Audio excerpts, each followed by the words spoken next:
2K20 video. So good to finally be saying 2K20. And I'm going to be showing you the best center build, one of the most dominant center builds. I did this one last year, and now I'm doing it again this year. And this build is actually, I've seen it, and now I'm going to upload the video on it, and a gameplay coming later. But if you want the best center video, you're going to find it right here, nowhere else. It's the best one on YouTube, so make sure to stick around.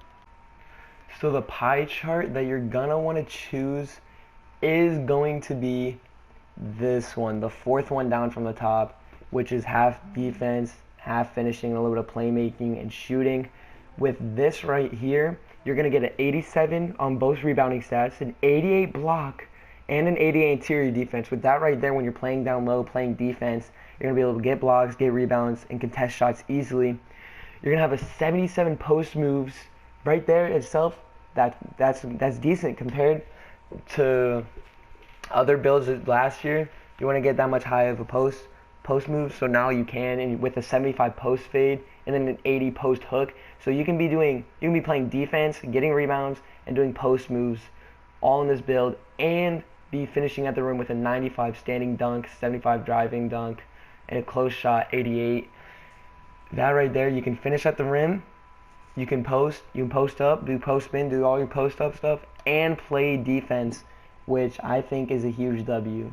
You want to go to the third one down, and I know you might be saying the vertical is not as high as the other ones, but when you're trying to make a big and strong big man, you're gonna want to sacrifice your vertical so you can be at least faster than most other big men. Your acceleration's higher compared to others, and you're really strong. You have a 95 strength compared to, if you want a 60 vertical, you're slower. If you wanted higher speed, your strength is low. If you wanted this one, your strength is low. So this is a good way to keep it balanced with speed, acceleration, strength, giving up vertical.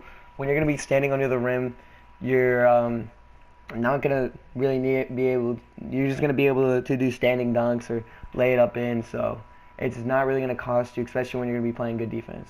The attributes, I'm going to talk about each one, but you can pause and take a screenshot. And as you can see on the right, the badge upgrades for this build, I get 23 defensive badges, which right there, perfect. 18 finishing badges, perfect. 16 playmaking and 1 shooting. And as I say badges, I don't mean like badges, I mean badge upgrades. But let's get into this. So our close shot, we're going to put that at a 74. Driving layup 69. Driving dunk 75. We're going to max out standing dunk at a 95 so we can just put dunks back in. And our post hook 80, so if we're down low, trying to maneuver our way to score, we can just step through, post hook. Our mid-range shot, we don't want it to be low, so we're going to put some into mid-range 62 and free throw 62. By doing that, we get a shooting badge, so we get to at least get one badge. And if you really wanted to, you could take away some of free throws, take away some of mid-range, and put it on, where is it? On post fade. But with this build, you're not really going to be needing to post fade when you have post hook and post moves. There's no point to fade when you can just drive to the basket. But you want to have your pass accuracy at 60, and your post moves, you want to max that out, because then that gives you the ability to have 6 playmaking badge upgrades. With a 77 post moves, you'll be able to do some decent work in the post, and a 60 pass accuracy, so you're not turning the ball over and making turnovers on passes that should be easy. And for interior defense, you want to max it out, so you're playing good defense. Perimeter defense, you're not really going to need it maxed out, because if you're standing down low in the paint, you're only really going to have to come up top to, if you're helping out on screens or something. But for the most part, you're going to be down low anyways. You want to put a decent amount, like just a little bit, into lateral quickness, so you're not terribly slow moving around. You want to max out block. I put 87 on offensive rebound, 86 on defensive rebound. It doesn't really matter what you do. You can put 86 here, 87 here, but I'm putting 87 here, 86 there. But it doesn't really matter. But if you guys want to take a screenshot, go ahead, and we're gonna get right into the badges. Burly, just so we look bigger, and you can really do it preference, I'm pretty sure, but I would go with Burly. Being a center.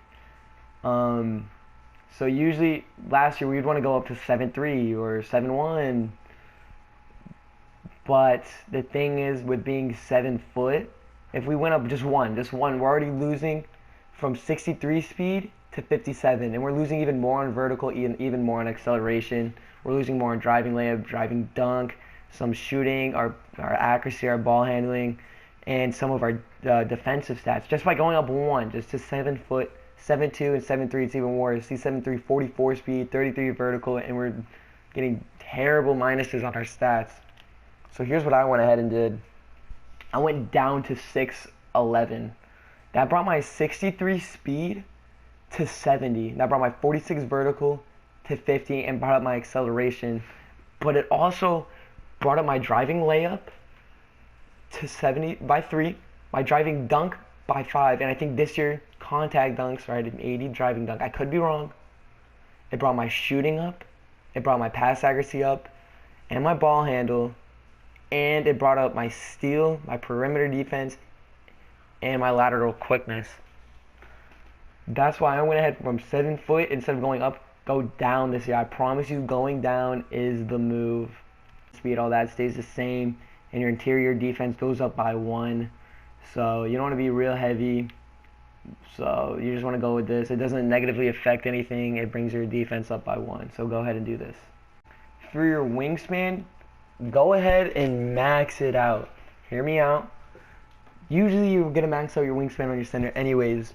But with this, you actually gain on block. It goes up to a 92, and your steal goes up by 1. You lose on post moves by only 2. You lose on 3 by 1. You're not really going to be shooting threes at all. And your mid-range goes up or goes down by 3. So it's not really a big deal. But you're getting better block, which is really good when it goes up to 92. Rim protector and glass cleaner. It's kind of preference on you. I would go with rim protector because only if you're like a bad glass cleaner, if you don't know where the ball is going, if you don't know how to play glass and don't know how to get rebounds like consistently, then go with glass cleaner. But I played glass cleaner every 2K. But I'd go ahead with rim protector, play better defense. You know how the rim protector badge is. With this build right here, and you get takeover, oh my gosh, it's wraps. So go ahead and use rim protector unless you want to use glass cleaner, but I highly suggest rim protector. Beast. This build is 100% a paint beast. Our build is compared to Hassan Whiteside, Andre Drummond, and Clint Capella. If you know how they play, this is how we're going to be playing in the game, which is going to be fun, a fun build. So for the finishing badges, we're going to go ahead and get back down Punisher Hall of Fame so we can back down opponents and get to the basket easier. Contact Finisher Hall of Fame, which is like doing contact layups and dunks, which is really good for our build. Drop Stepper, I went ahead and put that on silver so we can drop step and get to the rim easier. We have a mix match and just do an easy drop step and get to the rim. Giant Slayer, this because we still are 6'11", and there might be 7'3" centers or whatever we're going against. So Giant Slayer will help us get around them and make tough layups. Putback Boss, which is basically Putback King. If you get the offensive rebound, you go straight up. Got that silver, which is pretty good. Relentless Finisher, I put this myself on gold. I'm sure you know how Relentless Finisher works, but you could either switch it out for like deep hooks or pick and roller, something like that. I think I'm actually going to go silver and then pick and roll at least bronze right there. Quick change just because you're going to be setting screens and rolling to the basket consistently. So I went ahead and did that. Showtime bronze, we're going to be dunking the ball, getting blocks. So being able to boost our team's takeover will be a nice touch to the build. Badges, we're going to go ahead with break starter. We're going to be grabbing defensive rebounds and pushing it up court to the guard, so having it silver will be good, so it lowers our chances of throwing turnovers or bad passes. Also needle threader, so we can put it on gold so we can make tough passes without getting turnovers or them getting intercepted, because with the interceptor badge, you never know. So needle threader would be a good badge to put on the build. And then quick first step, especially being more of an inside center, one that can finish at the rim. Being able to take a quick first step at our defender and getting to the rim is a really effective badge, even at bronze. I heard it's a really good badge, so make sure to put that on. At least the defense slash rebounding badges. Voice crack again, oh my god. So this one, we're going to go ahead and put on gold box for boxing out the opponent. We can box them out and get the rebound. I'll go ahead and get Brick Wall Hall of Fame because I heard that this badge is like 2K17 Brick Wall Hall of Fame. If you play 2K17, you know what that was like. It sucked. So we're going to go ahead and put that on the build. We're going to go ahead and put defensive leader, which boosts the defensive abilities of teammates, which is really, I feel like people are going to sleep on this badge. They're going to sleep on this badge because some builds will be like your guard or something, and they're going to have the high defensive stats. So this being able to boost your teammates' defensive stats is really good. Heart Crusher. It decreases opponents' takeover meter when achieving a highlight play on defense. So if I'm playing good defense on them, block them, do whatever, their takeover is gonna drop a lot, especially with being on gold, especially if there's that one opponent on the other team standing out and you play good defense on him, his takeover is gonna drop and you won't be able to get takeover. We're also gonna go ahead with gold intimidator. Intimidates offensive players, causing them to miss shots more often. Being on the court with this badge, even just getting a hand up or just being there, is gonna lower the player's shot percentage, so they'll be able to miss more. You can get rebounds, kick out to your guards, and usually get a fast break point. So this with box and other badges is really good.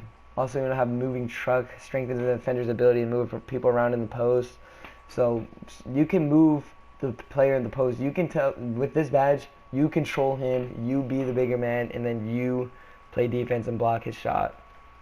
You also want to have off-ball pass gold. Improves the player's ability to bump and harass the offense off the ball. So if there's players cutting, crossing, whatever, you're going to be there and you're going to be messing them up. You're going to be causing them to not fulfill the play that they want to run. Also, obviously, you want to go gold rim protector.